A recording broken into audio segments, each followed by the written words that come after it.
government expenditure. That has also increased significantly since 2004. In 2004, total government expenditure in these areas was around 1.3 billion. Today, that is now 3.6 billion. And the large increases in government expenditure has been channeled mostly to infrastructure spending, health, access to education, access to justice, social protection, as well as education. So in total, government's budget is about 34% of overall GDP. This is an important chart to note.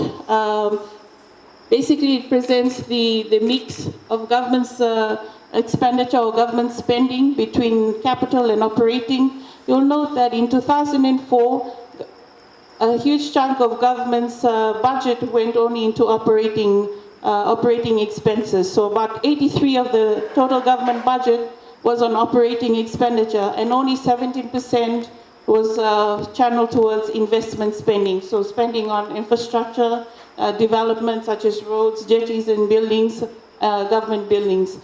Today we're seeing that the mix has switched. You're seeing a transition between operating and capital. So now we're seeing an increase from 17% or 17 to 40% in the current year's budget. Similarly, we're seeing that operating expenditure has come down from 80% to 60%. So the focus on capital spending in fact contributes to the productive capacity of the economy, and that also churns or supports economic activity. So what are the substantial allocations in government's budget? Part of it, as I mentioned earlier, part of the switch in the expenditure mix has been towards funding for roads, bridges and jetties. You'll note that in 2004, government spent only about 55 million in investments towards these areas. In the current budget, we're looking at about $500 million, 527 million allocated for funding, allocated for roads, bridges and jetties. Water and energy, again, investment in this sector by government has increased. You'll see that in 2014, we introduced the free water scheme, and we've continued to invest in rural electrification and extension of the FEA grid. So since 2013, from 127 million, that's now increased to 337 million in the current financial year. And that compares to only 92 million in 2004. If I'm going too fast through the slides, please let me know. If you have any questions, feel free to stop me and ask. Funding for education, again, for this sector, education, government introduced the free education program in 2014. So you'll note a significant increase between 2013 and 2014 by about 200 million. And for the current budget, funding for education is at 598 million, and that compares to 2004, where funding for the education sector was only 270 million. So in addition to the free education program that was introduced in 2014, government also introduced the TELS, the Tertiary Education Loan Scheme, as well as the Toppers Scholarship Scheme. So in the next year's budget, we expect to see funding for this sector increase, which will reflect the support for Tertiary Education Loan Scheme. So for the health sector, similarly, government has been focused on improving access to health facilities, as well as improving the services that are provided in this in the sector. So part of this also looks at construction of new health facilities, as well as the maintenance of the existing facilities. So in 2004, government towards health allocated 132 million, and that now compares to 286 million in the current budget. Of course, government introduced a free medicine program 2 years ago, and in this year's budget, we also allocated additional funding for the recruitment of about 200 nurses, and of course, the doctors' salaries increased by about 85%. So government operating savings. So this chart basically shows that government so far has been able to cover all of its operating expenditures from the revenue it collects. So the blue chart to the top shows what government collects in terms of revenue, and the red shaded area is government's operating expenditure. So government fully funds its operational expenses from what it collects in terms of revenue. And even now we're seeing a growth in our operating savings from what it was 58 million in 2004 to now around 730 million. So government is only borrowing to finance its investment program or capital projects. Government debt, you'll note that normally, on a nominal basis, government debt has increased from 2004, that was around 2.2 billion. Government debt in the current financial year is about 4.9 billion. But the thing to note and to focus on in this chart is the red line, which shows you the proportion of government debt to GDP. So as a percentage of the GDP, you're seeing that government debt has continued to decline from around 55.8% in about 2009 to now it's below 50% at 46.2% in 2016. Had we not had TC Winston, you'll see the red line continue to decrease. But because of the large infrastructure spend that government had to include in the current budget, we're seeing a slight uptick in debt to GDP to 48.6%. But as the economy grows, and I mentioned earlier, as the productive capacity of the economy grows and we're seeing more activity, because the denominator will grow, we expect that government debt to GDP will decline. And on a nominal basis, government will continue to be able to borrow more. But as a percentage of GDP, that will continue to decline. So when we compare Fiji's debt to GDP ratio to other countries, you'll note that in Japan, debt to GDP is around 239%, so well above 100% of debt to GDP in Japan. That also United States, over 100% debt to GDP. For Maldives, about 81%. Seychelles, 68.6%, and Nauru, 65%. Mauritius, which Fiji is often compared to, is around 62%. Fiji is around 46%. So you'll note that in terms of debt to GDP, we're doing fairly better than a number of other countries. And down the slide, these are countries that, in terms of their debt to GDP, is slightly better than Fiji. Australia, that's around 41.1%, Philippines, 33%, and all the way down to New Zealand, or below 30%. So, ladies and gentlemen, in summary, we expect the economy to grow by 3.8% this year, and that will bring the number of years of consecutive growth to 8.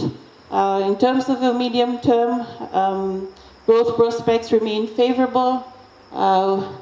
As you would have seen in the charts, private sector investment and optimism is high, so we're seeing strong growth in terms of private sector investment. In terms of our budget, government continues to be prudent in managing its finances. Our debt position remains sustainable. As you'd have noted, debt to GDP ratios have continued to come down, and we expect that with continued growth in the economy, that will come down further. In terms of the budget allocations, never before we've seen high capital expenditure, and that's reflected in the switch in the government expenditure mix from being focused on operating spending to capital spending. So growth remains broad-based, and I mentioned earlier, this in a way cushions impacts from external shocks and also shocks such as the cyclone which we had earlier last year. Foreign reserves are an all-time high, at about 2 billion, and inflation, we expect that to stabilize to about 3% in the medium term. Thank you. We'll be happy to take on any questions you have. Sure, the Minister will be arriving shortly, and then we'll be happy to hear your submissions. This slide, most of you who may have emailed your submissions through. We've received a good number of submissions in the last week or so, but that's the email address. If you want to send in a submission, or you've just thought of something that you want clarified, you can always send us an email on that address. Or if you want to post your submission, that's the postal address to deliver that. And if you happen to be in Suva and you want to hand deliver your submission, you can do so at this address. We have been this week meeting up with the respective ministers and the permanent secretaries. We've been sitting across the table with the PS from Economy and going through the figures for those ministries. And of course, we'll be then sitting with the FERCA team, looking at the various revenue measures that need to be implemented. The budget will be delivered on the 29th of June, which is a Thursday evening. The budget will be delivered at 7:30 p.m. And then, of course, a week later, we have the budget then presented to Parliament through a debate. The individual members of Parliament make their submissions or stand up and speak. And then, of course, we go line by line on each of the items in the budget. The budget comes into effect on the 1st of August because our financial year commences on the 1st of August and ends on the 31st of July. The one thing, of course, that gets implemented even before budget is passed by Parliament, and that is, if should there be any announcements on any tariff increase or decrease, that comes into effect from midnight or past midnight of that night. So we're delivering the budget on the 29th of June. Past midnight on that night, which is effectively the 30th of June, the new any tariff increase or decrease comes into effect from that time onwards. We'd like to open up the floor for any inputs you may have or suggestions or comments. If you have individual problems about water, electricity, or any other personal matters, we've got staff here that you can talk to. But we want to hear specifically from you in respect of the budget. I know a lot of you would be very much Vanuatu focused, as you all tend to be, generally speaking. But nonetheless, of course, there are important issues that you may want to address or raise. So please feel free. You can ask any question or raise any issues. Of course, you may get some ideas on the budget after this. Tomorrow is the last date of receiving public submissions. So by tomorrow evening, if you want to make any submissions, you can email it to that address, or I suggest you email it. If you post it, it'll get to us next week. You won't reach us. Unless you come to Suva tomorrow, you can drop it off at the office. That's the address. Okay, so thank you very much, and we'll open the floor. Thanks. My name is Satish Kumar, the President of Labasa Chamber of Commerce. The Honorable Minister said, on behalf of Labasa Chamber of Commerce and the business community, we would like to thank you for inviting us on the 2018 budget. Before I say something on the budget, but this is the time, we hardly get time to speak to you or your government. But I just like to thank you. Thank you and your government for the hard work you have been doing in the past years, and doing good thing for our own people in Fiji, especially in the northern division. People are enjoying the Nambualu highway. And as we mentioned, we did notice during the Easter, part of TISI group, we received many visitors from the BT level. So through that highway, people are enjoying, and definitely that has boosted our small income during the Easter. Thank you very much for that, sir. And I remember in the last year's forum, we requested you sir, that our Labasa bridge to carry out the maintenance. We thank you for that. I think it is almost completed. Thank you very much. And my request that if in this budget, if you could reduce the duty on the ready-made garments, the tariff says 32%, from 32% to 15%, that will benefit the people all over Fiji. Because I think the ready-made garments we buy every day. Sir, again, this tonight, the airport, yes, I believe that there will be a international airport built in Benua Levu, that's somewhere in Senganga, but definitely it's a very big project, it will take time. So meanwhile, sir, if the runway lights can be fixed in the Wangele airport for night landing as well as the bad weather. And also thank you for the upgrading Labasa mill, sir. Since your government has taken over, I think Labasa mill is doing excellent. It's running very smoothly, and it just runs for 3 months, and our cane, they crush all the cane. As you know, sir, that we rely on the sugar cane industry. If there is a changes in the cane payment, probably that will attract our cane farmers, that they can go more into the cane farming. Because the payment at present, that it takes 1 year. They harvest this year, by next year is fully paid. If that can be changed, if they get money in their hand earlier, probably we'll have more farmers in the cane farm, and that will definitely boom the economy in the northern division as well as Fiji. And so, for the last, as far as I know, from the last 50 years, the Labasa is requesting all the previous governments to have a bypass road.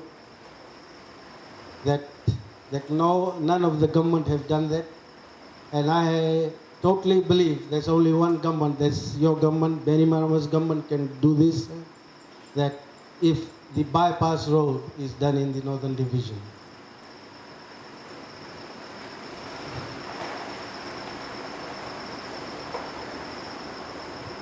And also, sir, all the nearby roads in the Northern Division, if that could be tasseled so people can enjoy that and have a better environment in our Labasa town. Sir, I have my other colleagues, they'll speak more on the budget, but on behalf of my Chamber of Commerce and my members, sir, we thank you very much, and we wish you all the best for 2018 budget. May God bless you and your government. Naka. Ready-made garments, including things like underwear and children's clothing in the last budget. Unfortunately, also, we find that sometimes when we reduce duty, a lot of that duty reduction is not passed on to the consumers. A lot of the retailers, a lot of the importers of these items, they actually eat up the duty reduction. So really the whole idea of reducing duty is not for the retailer or the wholesaler or the importer of that item to benefit from. The idea is that the consumer benefits from it, the end user. And that really has not been happening. A lot of items in the past 7 years, we have reduced the duty on, including food items. And we do not see a commensurate reduction in the price to the consumers. So we are very concerned about that. As you know, last year we had put in place a particular provision that should, with the reduction of VAT and the reduction of duty, that it is an offence for you not to pass that on to the consumer. Those things, of course, those laws are there, but it's also very hard to monitor, and there is an expectation that the business houses will actually have a culture of honesty. I'm not saying that your members are doing that, but what I'm saying is generally, this is what we found, the trend has been. So even though, for example, we've reduced duty on some items that used to be 32%, it's now 5%, you'd really expect, if the cost base remains the same, you'd expect that the price of that good would come down by 27%. In most cases, they don't. And even if they do, it's probably like a 1 or 2%. So, it's kind of, we see that as a bit of unjust enrichment at the expense of government, at the expense of the consumers who are supposed to be the intended beneficiaries. So, we have to be very mindful. Of course, the reason why we reduced the duty, for example, on undergarments and children's clothes, because we saw that as, essential items, personal items. In Fiji, we have had a duty of 32% ready-made garments because the idea was to protect the local garment industry. So at that one point in time, they employed something like 22,000 people when Fiji used to export a lot of garments. But now that's gone down. It went down to 3,000, but now it's something like 8,000 people, mainly women, who are engaged in the garment industry. But having said that, a lot of these people, of course, they manufacture items for export market, not necessarily for local market. So that's something we do have to weigh. You see, at the moment, for example, if we're getting 32% duty on some ready-made garments and we may be making a revenue of, because of the duty, say about $5 million, if we reduce the duty to 5%, why should we forego that revenue if the benefit is not passing on to the consumers? Most business houses in Fiji at the moment, their business model is have a higher margin, lower turnover. We like it the other way around. We like a lower margin and a higher turnover. If you get volume, it's good. It's good for the consumers. You actually create demand for that. And as I said, this story that I've repeated so many times, a few years ago I walked into a store in Nandi and they had a bula shirt marked at $65. And I liked the bula shirt. I asked the storekeeper, I said, how much? He said, 20 bucks. Another Fijian walked in a few minutes after me and said, how much? He said, $25. So he obviously selling to me because I'm a minister at $20. The local guy also, local like me, is getting $25. The fact is, he's making money on the $25. So I said, who is the price for? He said, it's a tourist price. You see, that's really stupid. It's very short-sighted. So thankfully, we've been really pushing that. Now, if you go to Nandi, you won't find a distinction between tourist and local. Everybody pays the same price. But if you have a lower margin, the tourists would actually buy, instead of buying one shirt, they'll probably buy 3 or 4. That's what I do when I go overseas. Chocolate, which is, $20 here, if I buy it for $3, I'll buy like 20 pieces. Because I start thinking of everybody to give it to in Fiji. That's what happens, that's what people do. So we need to have a more sort of higher volume approach to the business model. In respect of the other issues, of course, we take note of what you're saying. Labasa Airport is, of course, a perennial issue. And as you rightly point out, we are looking at alternative sites. May not exactly be Senganga. We need to look at areas where there's wider, bigger pieces of land, because we have to think 50 years down the track. We should not think up till our noses. One day, hopefully, you might get an A330 landing in Honolulu. You never know. But the fact of the matter is, we need to choose a site where you can actually have the ability to expand the runway when the need does arise, and that's some work that is actually being looked at. I think Ms. Kamal will tell you that AFL is currently assessing another site that's beyond Senganga to see whether there's enough land there or not.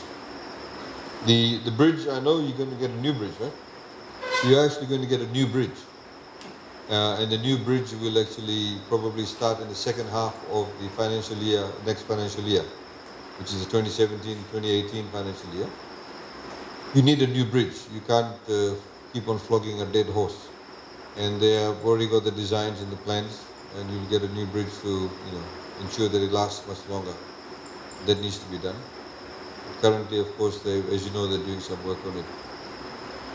Bypass road, yes, we've talked about that before. We are looking at various options. A bypass road, of course, won't be a good option if you don't build another bridge, because otherwise you'll end up coming to the same bridge, and everybody will use the same bridge, and then you say there's a traffic jam, which you already have anyway in the cane crushing season. So I mean, these are the things that we need to look at in terms of the alternatives. Okay, thank you. Evening. Just like to throw some light on the road conditions in and around Labasa. So my real concern is that since the government is injecting so much money in our road network, but over the past year and even this year, we have seen that the Labasa and other surrounding area, our town and surrounding areas, the road network is really getting worse day by day. What I have seen, say, personally, that we have this roads authority, and then we have Fulton Hogan, and then we have one company by the name of Fair Deal, and then initially the company, the people who are deployed down on the road, doing the patching and graveling and all that, those are local companies from Labasa and Savo. So I'm worried about what markup these three, like when it comes from one hand subcontract, then another subcontract, then another subcontract. When initially the people who do work, the company that performs the job on the road, and they are flourishing, that means our government is injecting good money. That's why when it comes, filters down to 2 or 3 contractors, and initially the contractor who is performing the job, that company is flourishing. The money that people are utilizing onto the road network, it is good enough. That's why the final payment that this third or fourth company or the contractor that picks, that money is good enough for that contractor. That's why that company is going up. So if at the end of the day, the subcontractors, it comes down to the lane that a company based in our north, our own northern companies, they are contracted the job to be done, then why not the government directly contract them, and we can forego with all these hidden markups and subcontracting being done. And secondly, I want to tell you personally, say that if I have been given a chance, I can move around on my own time, on my own expense, and get data to your office, like what is happening around in Labasa. Because now what we see, the patches, it's very simple. You just go on Google and just type how to patch a road. Before, I remember there when PWD was doing this road patching and other things, there could be only 2 or 3 patching teams around in Labasa town or in Savsavu. Now say if you drive around, if I drove to Savsavu this morning and I came back, I could see 8 or 10 patching teams on the road here and there, stop and go, step and go. This is what they are doing. So basically, what they are doing is like repair and patching should be a once for all job, not on a daily basis. The rainy season has gone, it's almost middle of May now. And now we see patching team deployed on the road on a daily basis. If you see places like Totua and near town, patches are an inch or even an inch and a half higher than what the normal road surface is. So it is again creating a bumpy surface. When it rains, that patch area, what will happen? The water flows, comes and hits against that patch, and then it creates another pothole. So basically they are creating another job for another day. That is what is happening in Labasa. And it is really serious because we know what kind of effort you put in to pull out money from here and there, then inject into infrastructural developments. And then we as road users, we see how this money has been wasted. So basically how the government's efforts are wasted on this road networking part, actually in Labasa. Okay, thank you for that. We have with us here Kamal Gounder, who also sits on the Fiji Roads Authority board, and he'll take note of that and see what we can do, of course, in respect to that. But just remember, FRA does not charge any money for doing the roads. FRA is just the authority. That is a contracting party. Of course, you've got other companies in between. Yes. Yeah. I take note of that. Not all of them is done in that way. Of course, some of them are done in that way. But just to say that FRA does not take any money from government to charge for doing those things. It's actually the authority that's given the money to do the contracting or subcontract the work out. Okay. But Kamal will have a discussion with you after this. Please. Thanks for your attendance tonight. As we've said that, as the PS would have told you,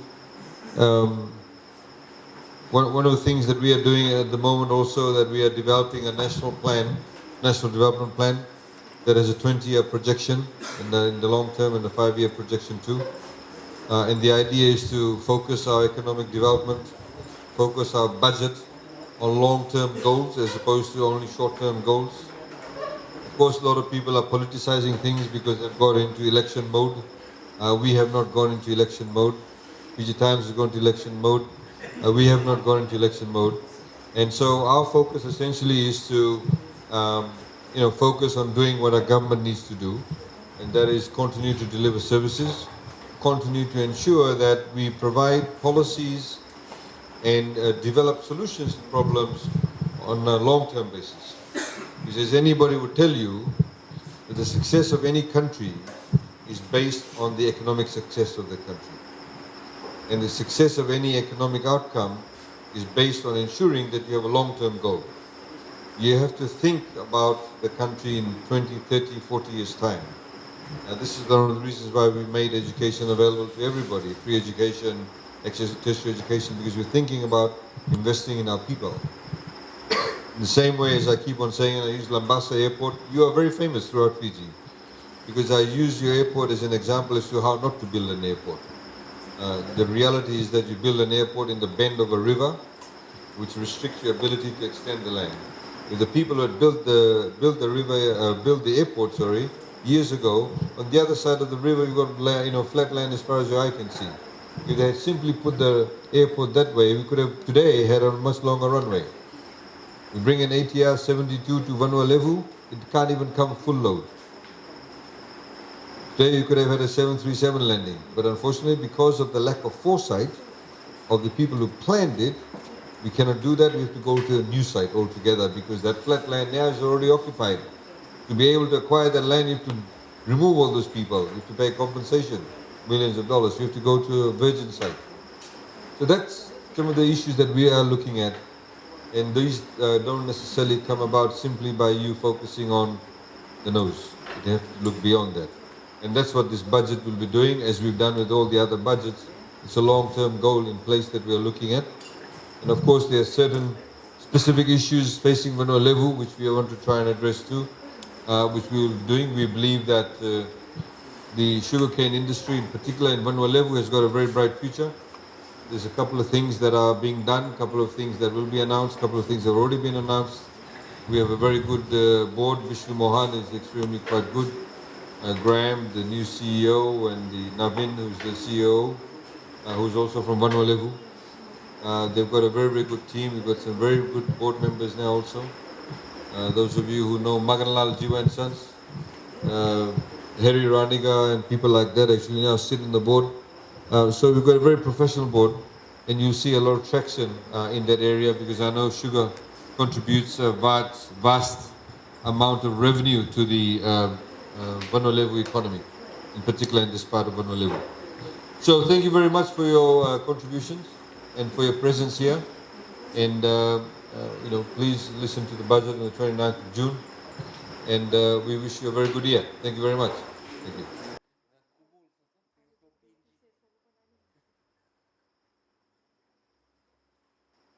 Just a reminder, tomorrow's the last day for submission, so if you have any suggestions or ideas that you Link, I should say. You have to turn about a third of the way through and then go and swap planes. But as the Permanent Secretary would have taken you through the state of the economy in respect of the longer than 1 a.m. Because we have to look at other issues too in terms of noise, etc. But the reason why we have done it for Suva